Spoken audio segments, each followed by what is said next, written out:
Jaya Radha Madhava Kunja Bihari Gopi Jana Vallabha Giri Varadari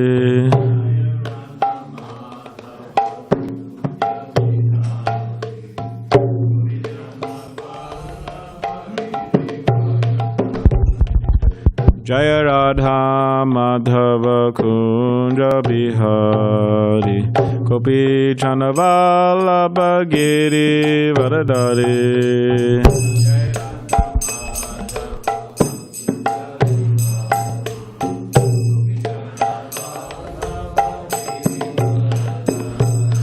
Jaya Radha Madhava Kunja Bihari Gopi Jana Vallabha Giri Varadari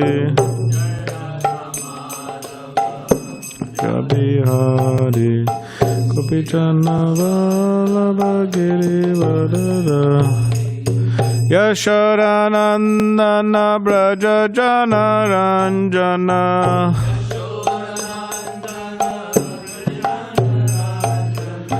Yashodanandana Prajajana Ranjana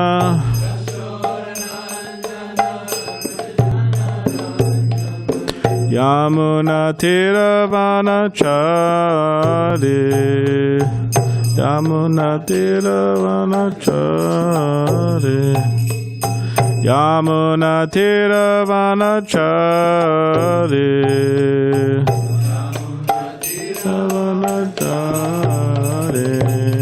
Jaya Radha Madhava Kunja Bihari Gopi Jana Vallabha Giri Varadari Madhava Kunja Bihari Gopi Jana Vallabha Giri Varadari Jai Vishnupada Paramahamsa Parivajapacharya Shri Divine Grace, A.C. Bhaktivedanta Swami Prabhupada Ki Jai, Jayam Vishnupad Paramahamsa Parivajapacharya Ashtotra Shata Shri Srimad Divine Grace, Shri Bhakti Siddhanta Saraswati Thakur Prabhupada Ki Jai, Ananta Koti Vaishnava Vrinda Ki Jai, Namacharya Shri Haridas Thakur Ki Jai, Prem Sikhaho Shri Krishna Chaitanya Prabhu Nityananda Shri Advaita Gadadhar Shri Vasudeva Gaura Bhakti Vrinda Ki Jai, Shri Shri Radha Krishna Gopa Gopinath Shamakund Radha Kund Giri Govardhan Ki Jai, Vrindavan Dham Ki Jai, Navadvip Dham Ki Jai, Ganga Yamunamai Ki Jai, Tulsi Maharani Ki Jai, Bhakti Devi Ki Jai, Samaveta Bhakti Vrinda Ki Jai. All glories to the assembled devotees, all glories to the assembled devotees, all glories to the assembled devotees, all glories to Shri Guru and Shri Gauranga.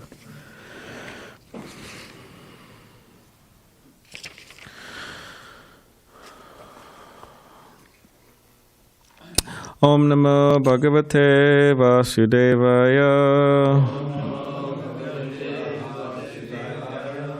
Om Namo Bhagavate Vasudevaya.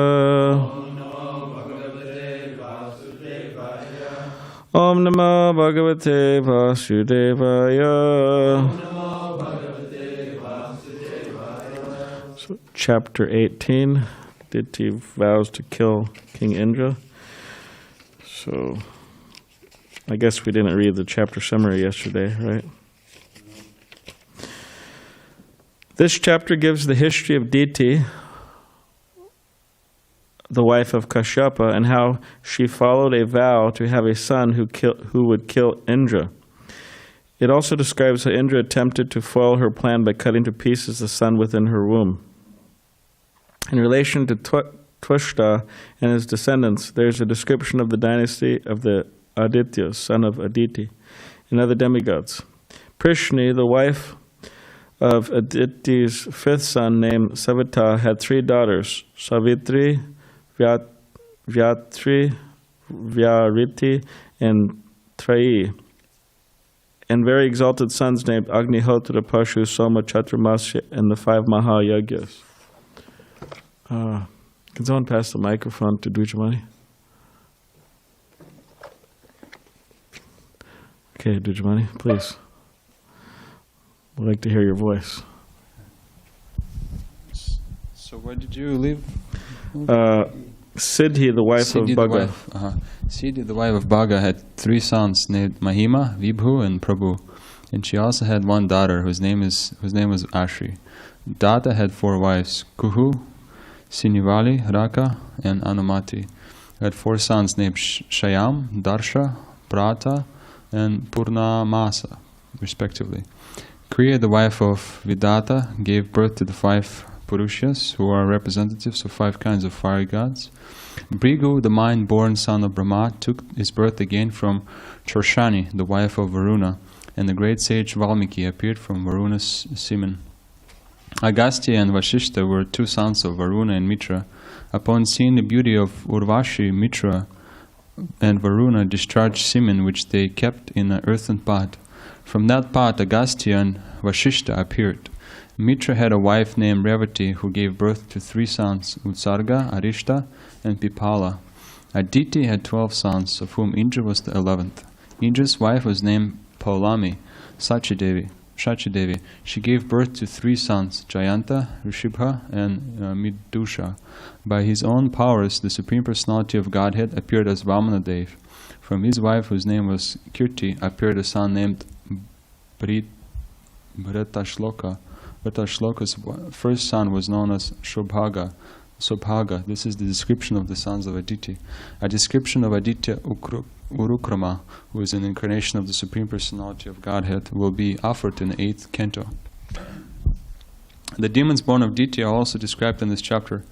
In the dynasty of Diti appeared the great saintly devotee Prahlad, and also Bali, Prahlad's grandson. Hiranyakashipu and Hiranyaksha were the first sons of Diti. Hiranyakashipu and his wife, whose name was Kayudhu, had 4 sons, Samlad, Anulad, Halad, and Prahlad. They also had one daughter, whose name was Simika. In association with the demon Viprachit, Simika bore a son named Rahu, whose head was severed by the Supreme Personality of Godhead. Kīrti, the wife of Samlada, bore a son named Panchagyana. Lada's wife, whose name was Damani, gave birth to 2 sons, Vatapi and Ilvala. Ilvala put Vatapi into the form of a ram and gave him to Agastya to eat. Anulada, in the womb of his wife Surya, begot 2 sons named Bashkala and Mahisha. Prahlad's son was known as Virachana, and his grandson was known as Bali Maharaj. Bali Maharaj had 100 sons, of whom Bana was the eldest. After describing the dynasty of the Adityas and the other demigods, Shukadeva Goswami described Diti's sons known as Maruts and how they were elevated to the position of demigods. Just to help Indra, Lord Vishnu had killed Hiranyaksha and Hiranyakashipu. Because of this, Diti was very envious, and she was eager to have a son who could kill Indra. By her service, she enchanted Kashyapa Muni in order to beg from him a greater son to do this. In corroboration of the Vedic injunction, Vedic says in injunction, Vidvamsam api karshati. Kashyapa Muni was attracted to his beautiful wife and promised to grant her any request. When, however, she requested a son who would kill Indra, he condemned himself, and he advised his wife Diti to follow the Vaishnava ritualistic ceremonies to purify herself. When Diti, following the instructions of Kashyapa, engaged in devotional service, Indra could understand her purpose, and he began observing all her activities. One day, Indra had an opportunity to see her deviating from devotional service. Thus he entered her womb and cut her sons into 49 parts. In this way, the 49 kinds of air known as the Maruts appeared, but because Diti had performed the Vaishnava ritualistic ceremonies, all the sons became Vaishnavas. There's a little text too. Please repeat. Sit here.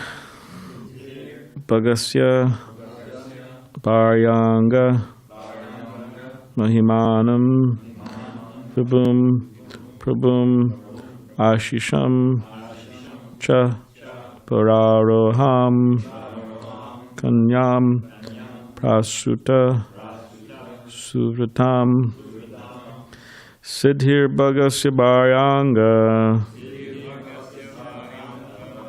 Mahimanam Vibhum Prabhum Ashisham Viraroham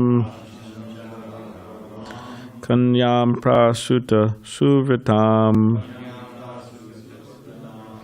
Siddhir Bhagasya Bhayanga Mahimanam Vibhum Prabhum Ashisham Chaviraroham Kanyam Prasuta Suvritam Siddhir Bhagasya Bhayanga Mahimanam Vibhum Prabhum Ashisham Chaviraroham Kanyam Prasuta Suvritam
Siddhi Bhagasya of Bhaga Bharya, the wife, Anga, my dear king, Mahimanam, Mahima, Vibhum, Vibhu, Prabhum, Prabhu, Ashisham, Ashi, Cha, and Vararoham, very beautiful, Kanyam, daughter, Prasuta, bore, Suvritam, virtuous.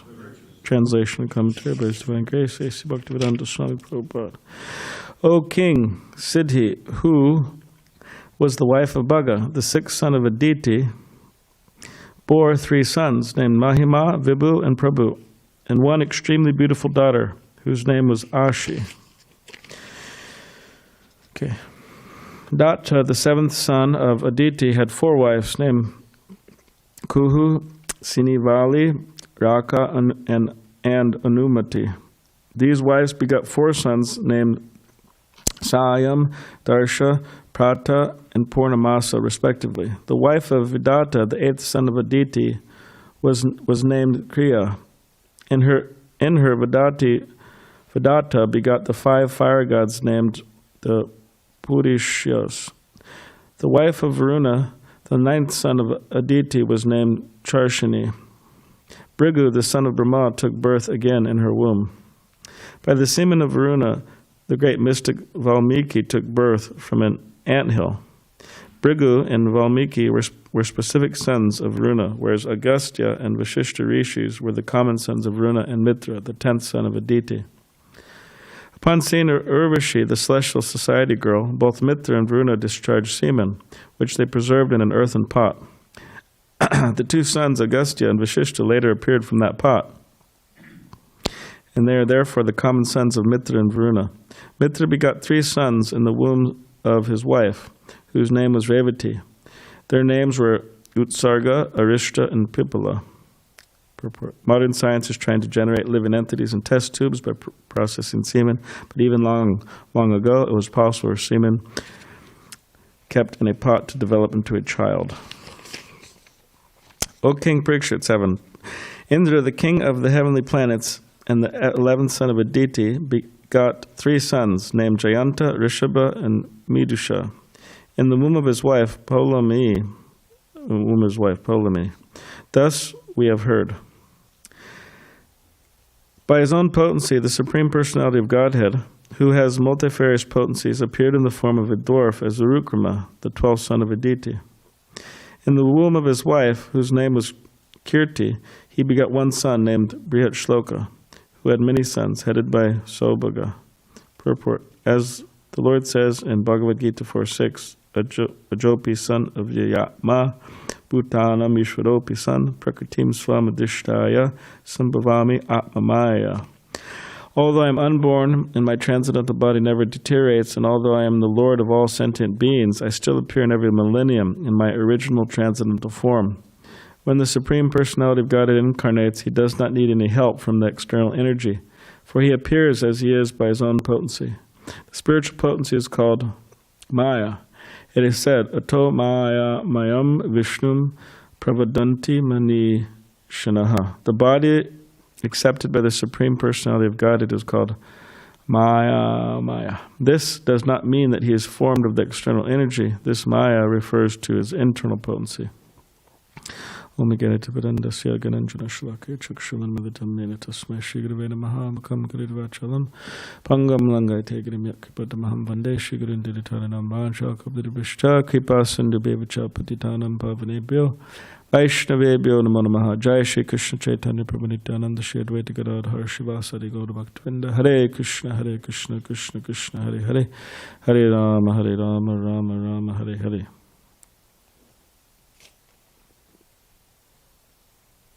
So he appears by his own potency.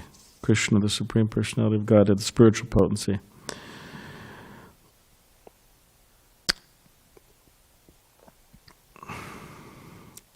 So he appears by his own sweet will. Unlike the living entities in this world, they're forced to take birth, right? And they're forced to accept different bodies according to their pious and impious activities. So you could say they're acting under the other type of Maya, the external energy. One person who's come to the temple of devotee, before she started practicing Krishna consciousness or knowing more, she brings her daughter and she said, I asked, what's her daughter's name? She says, well, my daughter's name is Maya. And I go, oh, okay. And she goes, yeah, I know, it's kind of... And I said, well, you could think of it, there's different types of Maya. There's like Yoga Maya and there's Maha Maya. So you could think of it like Yoga Maya. It's a spiritual potency. So, okay. So yeah, Krishna appears in that way. Not forced. All right, so read text 9. Later, in the 8th canto of Srimad Bhagavatam, I shall describe how Urukrama, Lord Vamanadev, appeared as the son of the great sage Kashyapa, and how he covered the 3 worlds with 3 steps. I shall describe the uncommon activities he performed, his qualities, his power, and how he took birth from the womb of Aditi. So he said, we're going to describe this in the 9th canto. Now it's 6th, and we're actually nearing the end of the 6th canto. There's actually just 2 more chapters, this one and the last one. So he's saying what's going to come ahead of the 9th canto. Now let me describe the sons of Aditi who were begotten by Kashyapa, but who became demons. In this demonic family, the great devotee Prahlad Maharaj appeared, and Bali Maharaj also appeared in that family. The demons are technically known as Daityas because they proceeded from the womb of Aditi. So now he's mentioning Prahlad Maharaj, which is coming in the 7th canto, next canto. First, the 2 sons named Hiranyakashipu and Hiranyaksha took birth from Diti's womb.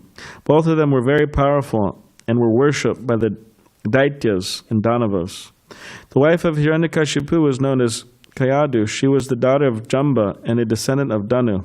She gave birth to 4 consecutive sons, known as Samlada, Anulada, Lada, and Prahlada. The sister of these 4 sons were known as Singika. She married the demon named Viprachit and gave birth to another demon named Rahu. While Rahu in disguise was drinking nectar among the demigods, the Supreme Personality of Godhead severed his head. The wife of Samlada was named Kīrti. By union with Samlada, Kīrti gave birth to a son named Panchajana. The wife of Lada was named Damani. She gave birth to 2 sons named Vatapi and Ilvala. When Augusta Muni became Ilva's guest, Ilva served him a feast by cooking Vatapi, who was in the shape of a ram. The wife of Anulada was named Surya. She gave birth to two sons, named Bṛhatśloka and Mahisha. Prahlad had one son, Virochana, whose wife gave birth to Bali Maharaj. Thereafter, Bali Maharaj begot 100 sons in the womb of Ashana. Of these 100 sons, King Bana was the eldest. The activities of Bali Maharaj, which are very laudable, will be described later in the 8th canto. Since King Bana was a great worshipper of Lord Shiva, he became one of Lord Shiva's most celebrated associates. Even now, Lord Shiva protects King Bana's capital and always stands beside him. The 49 Marut demigods were also born from the womb of Aditi. None of them had sons. Although they were born of Aditi, King Indra gave them a position as demigods. Purport. Apparently, even demons can be elevated to positions as demigods when their atheistic character is reformed. There are two kinds of men throughout the universe. Those who are devotees of Lord Vishnu are called demigods, and those who are just the opposite are called demons. Even the demons can be transformed into demigods, as the statement of this verse proves. So, Srila Prabhupada, in the early days, he had one disciple, and this disciple didn't like how Prabhupada would use the word demon, describing the non-devotees. Because Prabhupada said, okay, there's demigods, there's devotees, and then there's demons. So he didn't like that. And he was, you could say, disturbed by that. And Srila Prabhupada was trying to explain to him, but until you understand this, Srila Prabhupada told him that until you understand this, you actually can't make any advancement. You have to understand this point. Because without understanding the difference, you thought, okay, we're all kind of... Now, of course, ultimately, Mamaya Vangsho, Jivaloke, Jivabhuta, Sanatana, we're all part and parcel of Krishna. But at points, people fall into demoniac circles, and they actually become, you could say, demons, at least temporarily. So, not understanding that, they think, okay, I can mix. I can mix with this person, I can mix with that person, I can mix with so many people, and I'll be fine, right? But Chaitanya Mahaprabhu has stressed many, many times with Rupa Goswami and Chaitanya Asat Sangha Tyaga E Vaishnavachar. The behavior of a Vaishnava is they give up the association of non-devotees. So anyways, Prabhupada said an interesting statement. There's another devotee in Los Angeles. He also has this... you could say he doesn't like devotees using this term so much. Demon. It's a demon. This and that. He didn't say necessarily Prabhupada, but he said, devotees using this term demon, and it's kind of. Because if you think about it, it's kind of intense, right? Demon. So then he heard about the activities of Mr. Nair and Juhu. And if you read about those in details in that Juhu book, by His Holiness Gita Swami, he goes into detail, Mr. Nair's character, what he did to the devotees, and so on.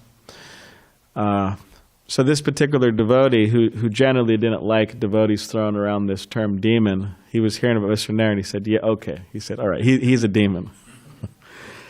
So...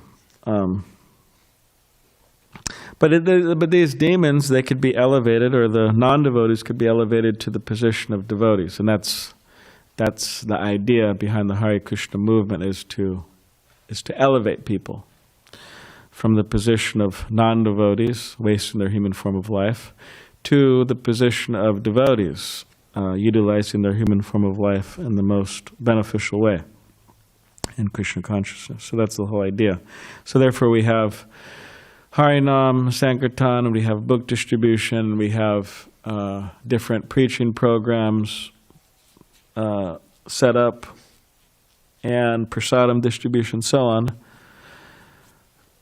Internet preaching. We have all this stuff going on to try to help people become devotees. That's the idea. And the best way to help someone become a devotee is to be a devotee, right? Because then they associate with us, or they associate with persons who are devotees, and they become devotees. They could help elevate them. And Bhaktivinoda Thakur would say that that's one of the tests of Vaishnavas, that by their association others become devotees. All right, so we'll read a few more. King Parikshit inquired, this is text 20, "My dear Lord, due to their birth, the 49 Maruts must have been obsessed with a demonic mentality. Why did Indra, the king of heaven, convert them into demigods? Did they perform any rituals or pious activities? My dear Brahman, I and all the sages present with me are eager to know about this. Therefore, O great soul, kindly explain to us the reason." Sri Sutta Goswami said, "O great sage Shaunaka, after hearing Maharaj Parikshit speak respectfully and briefly on topics essential to hear, Shukadeva Goswami, who was well aware of everything, praised his endeavor with great pleasure and replied." Purport: Maharaj Parikshit's question was very much appreciated by Shukadeva Goswami because although it was composed of a small number of words, it contained meaningful inquiries about how the sons of Aditi, although born as demons, became demigods. Srila Vishwanath Chakravarti Thakur stresses that even though Aditi was very envious, her heart was purified because of a devotional attitude. Another significant topic is that although Kashyapa Muni was a learned scholar, was advanced in spiritual consciousness, he nonetheless fell a victim to the inducement of his beautiful wife. All these questions were posed in a small number of words, and therefore Shukadeva Goswami very much appreciated Maharaj Parikshit's inquiry. So again, the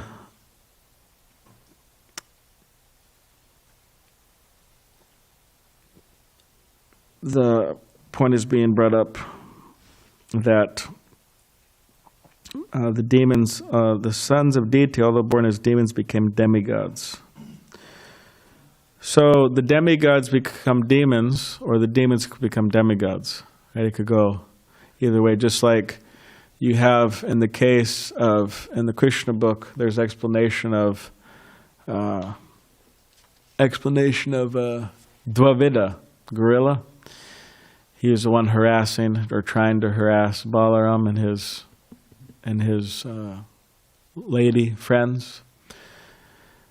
And he was doing what monkeys do best, right? Just starting trouble, being a nuisance.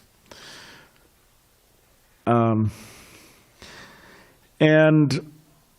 he was really bad personality. I mean, he'd get these huge boulders and put people in caves and lock up the caves with a boulder.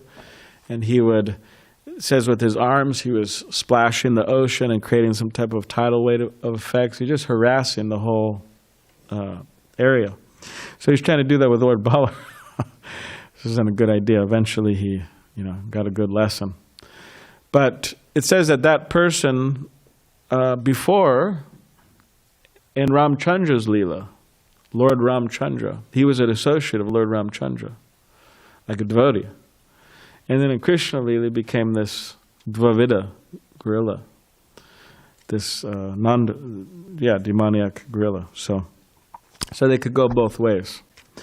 So we want to be careful that we don't, go down the non-devotee road.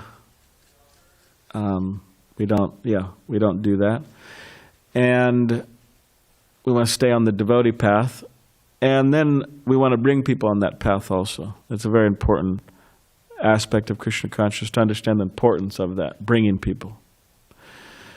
Not for the sake of the prestige of followers or anything like that, but for the pleasure of Krishna, for the pleasure of the spiritual master, and for the benefit of them, to real welfare work.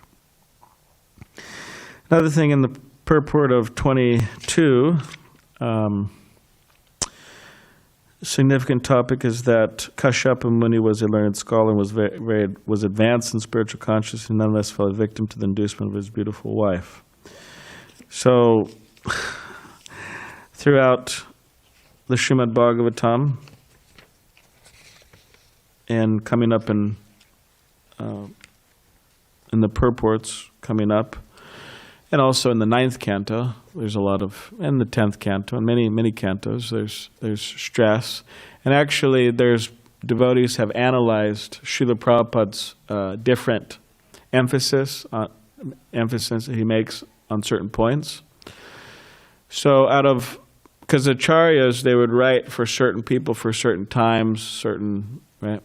Like the acharyas in the past, although, of course, their commentaries are of the utmost importance, and Prabhupada took those and wrote his commentaries along with his own, you could say, realizations or But Prabhupada's emphasis or stressing the danger of illicit connection, means illicit sexual connection. He mentions that a lot in his books, more so than previous acharyas. Now you could think, okay, well, why did he do that? Well, one, Prabhupada is speaking to the Western world, and he understood that over time, more and more, this would be an issue. It was an issue and will become more and more of an issue. So he stressed that, what it is, how to become free from it, why it's illusion, why it should be transcended, on and on. And he also stressed the guru principle a lot. Spiritual master, accept a spiritual master. Because these are two things that the modern world, people in it don't want to accept, right? Hey, there's some restriction on some type of, illicit. No, illicit. What is that about? And guru, oh no, we don't want to accept. I'm my own guru, right? So he stressed it. But of course, by the power of Krishna consciousness, one can become undisturbed, one could become transcendental to the material ongoings of this world. Or you could say the temptations of so-called love, or so-called loving affairs or lusty affairs of this world. One can become transcendental to all that, undisturbed. And as Krishna says in the Bhagavad Gita, by experiencing a higher taste, what's the verse?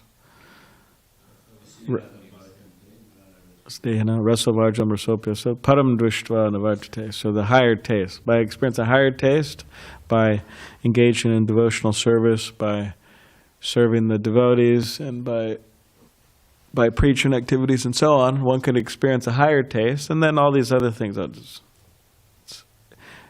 a point, it just becomes insignificant. Yeah. All right, so we'll just read a few more, and then 23, Sri Shukadev Goswami said, just to help Indra, Lord Vishnu killed the two brothers Hiranyaksha and Hiranyakashipu.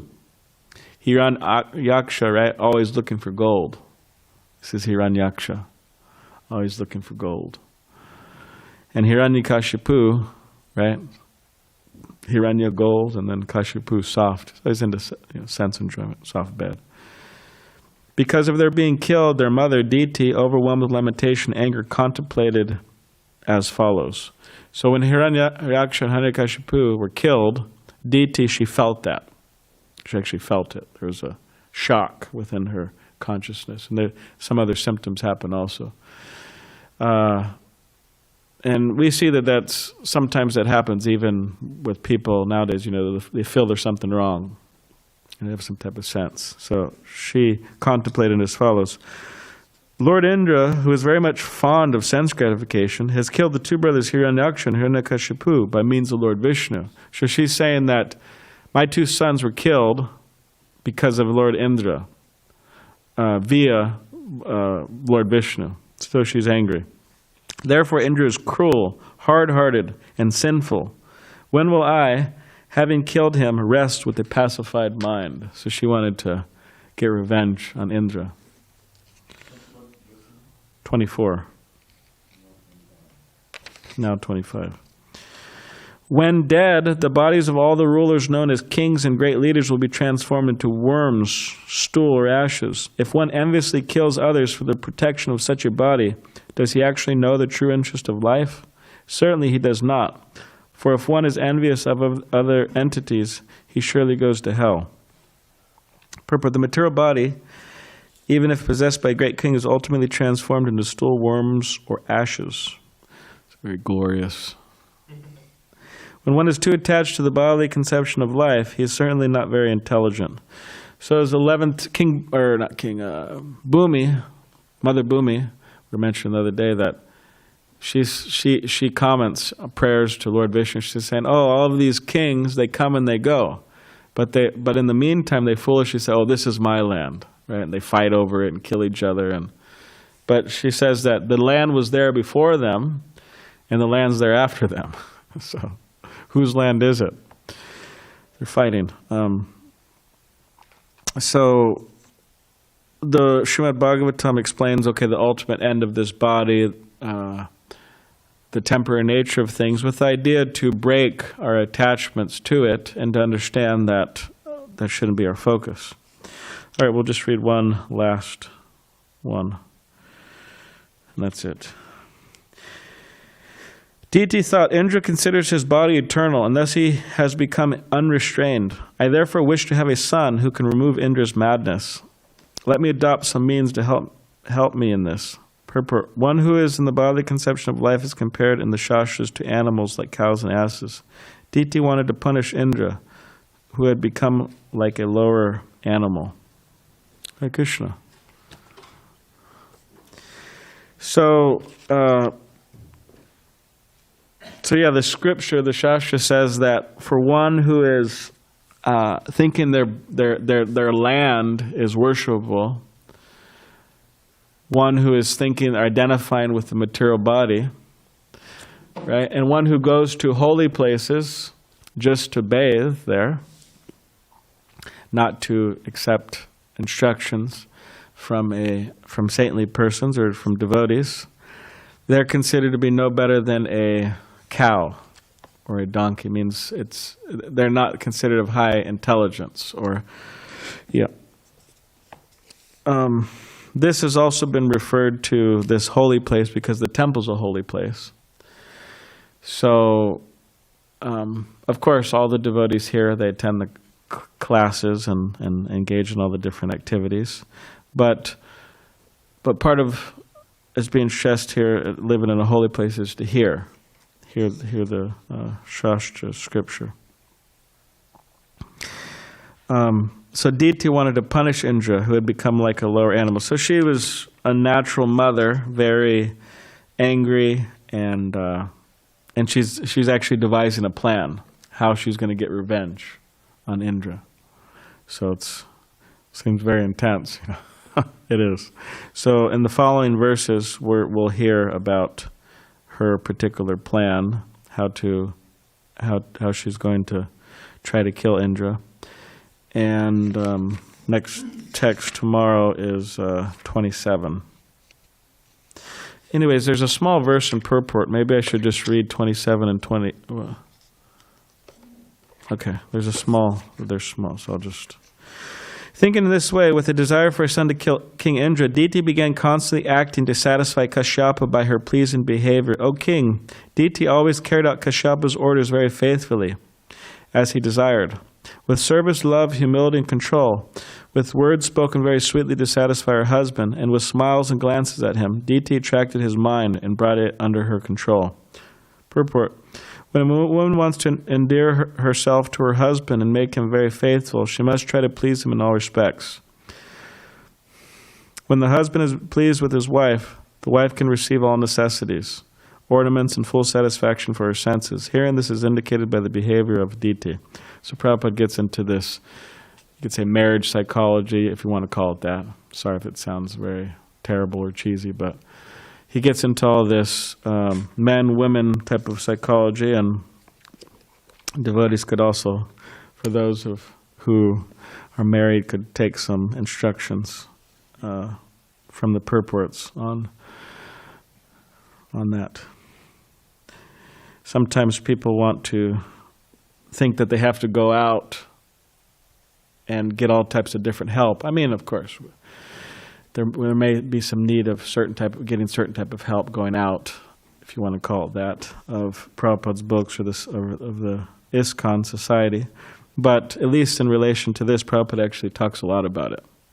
In the third canto also, Prabhupada talks a lot about that.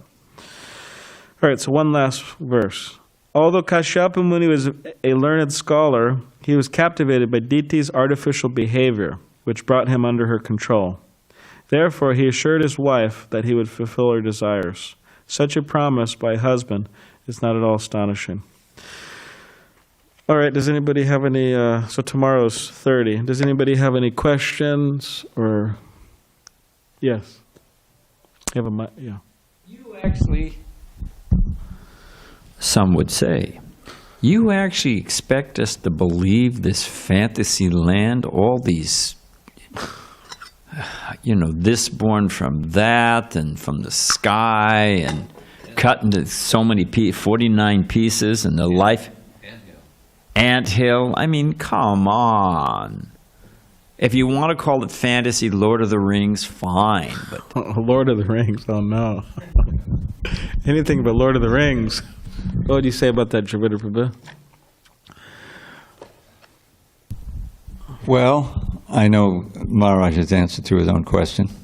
Oh, really? Okay. Yeah. Well, you really believe that this, the sun is rising at exactly the same time, all the complicated things in your body are going on just precisely, and any little problem and you feel sick, and that there's no intelligence behind it? That's really what's unbelievable. And anyway, your ability to perceive things is completely crippled. You can't see even your own eyelid, as Prabhu would say.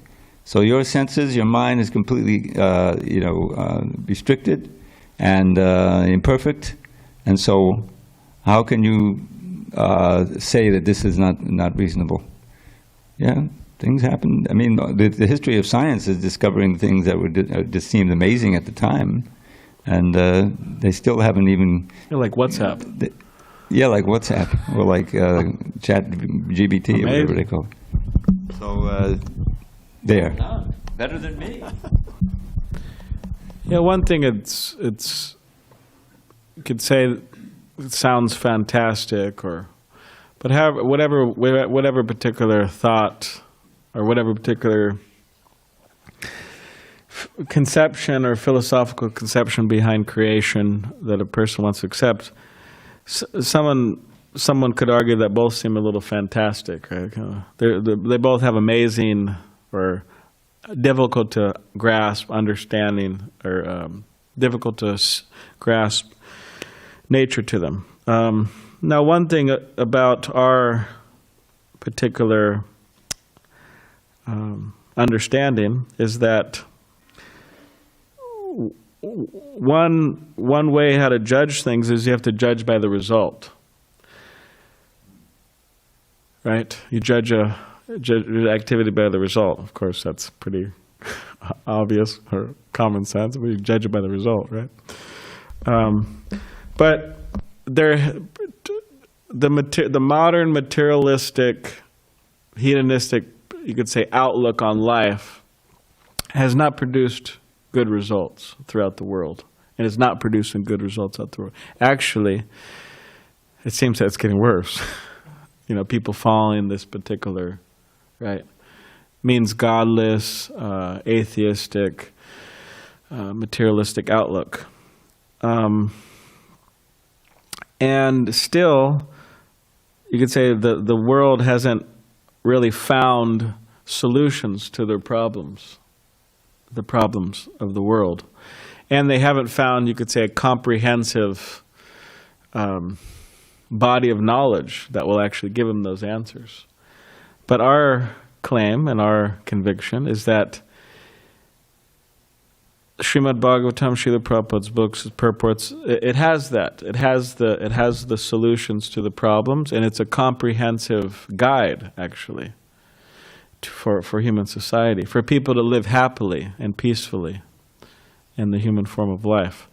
And if one, at least on an individual level and on a collective level to a degree, because it's not easy, right, in this age to move in the same direction, but if one is to follow, they will see the results, definitely, of Krishna consciousness, the positive results. Okay, Tyler, you have something? So that's an indication also. Okay, you think it's all bogus and you think it's all wrong and this and that. Okay, well, what do you get in following your philosophy? Besides a lot of anxiety and frustration and... Yes. Yeah. Thank you, Balaram, for a wonderful class. I found the text 22, especially the purport, very compelling. And so I had a question, and I'm really glad you read ahead after that because it helped really frame the question nicely. There was one part of this that I like when the Bhagavatam comments upon itself in kind of when the king is talking on behalf of everyone who's gathered there. I like that because it brings you back to the setting of what's actually happening. This is a conversation that's occurring. And then at the end of that 22, it says these questions were posed in a small number of words, and therefore Sukadeva Goswami very much appreciated the king's inquiry. It's just nice to see that. Yeah. I thought that was really great. So I thought that might have been my question, but it seems pretty self-explanatory. But I was really drawn to when it says Srila Vishwanath Chakravarti Thakur stresses that even though Diti was very envious, her heart was purified because of a devotional attitude. So I was trying to reconcile that. And then these, what you read, it has these indications of that. And so that's kind of what I wanted to explore, this idea that her heart is purified because she's doing devotional service. So she's upset with Indra, but she's almost like scolding him and wanting him to reform. It's not like pure hate. She says he's very much fond of sense gratification. Certainly he does not know the true interest in life. And then he says, when one is too attached, he's certainly not very intelligent. And then she says he considers his body eternal, and thus he has become unrestrained. I want to have a son who can remove his madness. So this is a purified heart, that mind, in devotional service. Like she's angry, so her mind is not pacified. It seems like there's a mix-up, huh? Yeah, because that's what it seems like. In other words, within her attitude, because she's angry that her sons were... Mm-hmm.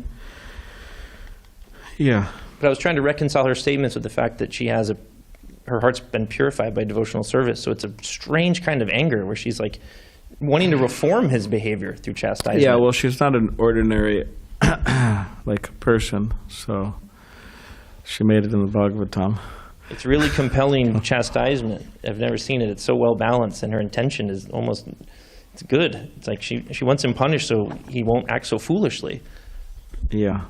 And so do we know much about her heart and her attitude for devotional service? Was she a bhakta for a long time, and she just temporarily got upset with the deaths of her sons? It mentioned that in the purport, right? In one of the purports that we read, that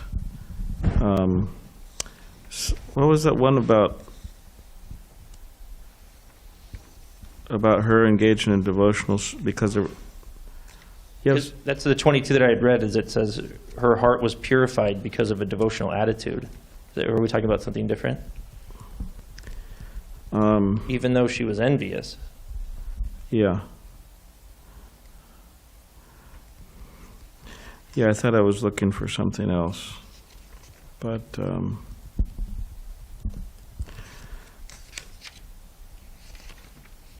because she engages in this, she engages in a particular sacrifice, right?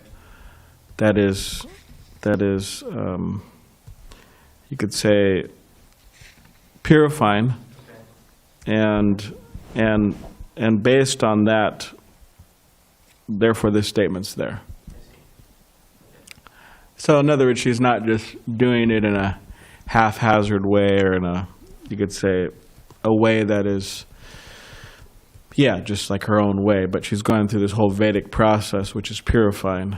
So, yeah, therefore she has such sentiments as well. Yeah.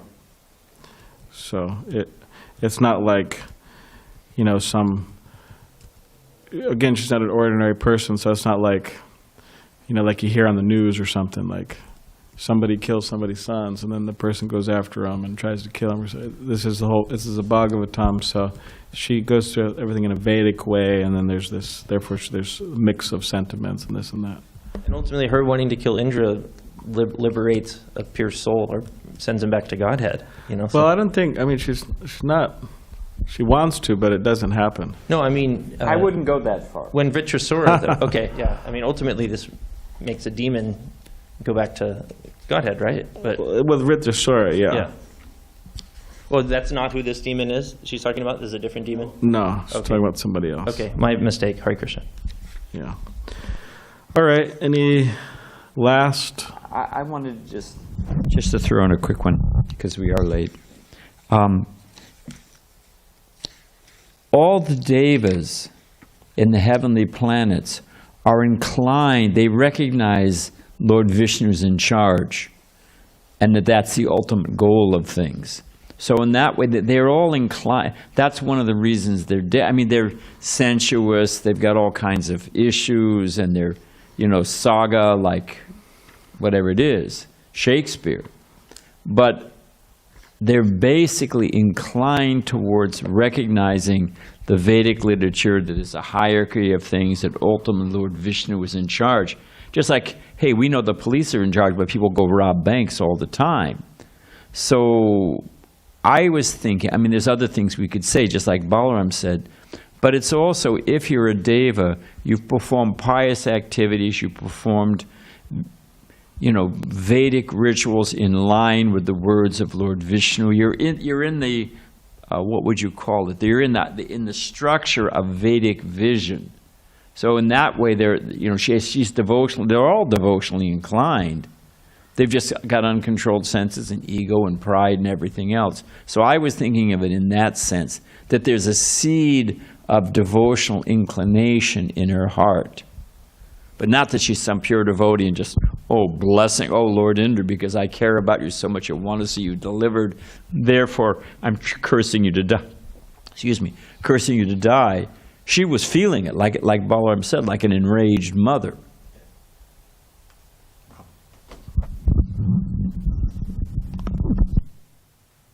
All right. Okay. Grantraj Srimad Bhagavatam ki jai. Hare Krishna.